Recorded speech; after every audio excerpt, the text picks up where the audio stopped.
நல்லாசிரியர் விருது பெற்று பாராட்டுக்குரிய ஆசிரியர் பெருமக்களுக்கும், அதேபோல 100% தேர்ச்சி வழங்கிய தலைமை ஆசிரியர் பெருமக்களுக்கும், ஒவ்வொரு பள்ளியிலும் மாவட்ட அளவிலும் சிறப்பு நிலை தகுதிகளை பெற்றிருக்கக்கூடிய மாணவ மாணவிகளுக்கும், மாநில அளவில் விளையாட்டுப் போட்டிகளிலே பங்கேற்க சென்று அழைத்து சென்ற உடற்கல்வி ஆசிரியர்களுக்கும் இந்த நிகழ்வின் வாயிலாக வாழ்த்துக்களையும் பாராட்டுகளையும் சொல்லி நன்றியோடு நிறைவு செய்கிறேன். நன்றி, வணக்கம்.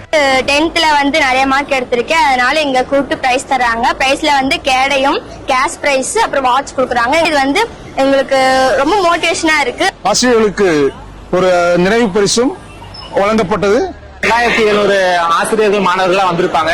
சாப்பாடு பாத்தீங்கன்னா எல்லாருக்கும் மிக சிறப்பான முறையில அரேஞ்ச் பண்ணி மிக சிறப்பா செஞ்சிருந்தாங்க. இங்க ஒரு 6 ஸ்டால்ஸ் இருக்கும். அந்த 6 ஸ்டால்ஸ்லயுமே சாப்பாடுல எதுவுமே குறை சொல்ல முடியாது. எல்லா சாப்பாடுமே சூப்பரா எல்லாத்துக்குமே வந்து போகிற மாதிரி சூப்பரா பண்ணி கொடுத்துருக்காங்க. மு.க. ஸ்டாலின் அவர்கள் தலைமையிலான அரசுக்கும் திரு செந்தில் பாலாஜி அவர்களுக்கு எங்களது நன்றியை தெரிவித்துக் கொள்கிறேன்.